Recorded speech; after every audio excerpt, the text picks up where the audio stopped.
Ерназар Алакөз хақында сөз етемін.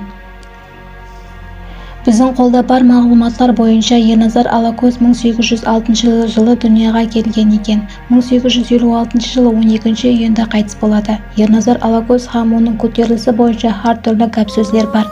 Һәм бүгін іліми тәріптен тәріплеп беруге әрекет етемін. Сол замаларға тиесілі хроникалық мағлұматлары һәм халық аңыздарына қарағанда қарақалпақтардың көтерілісі басында Қоңыраттың қолдаулы руынан шыққан Ерназар Алакөз тұрған екен.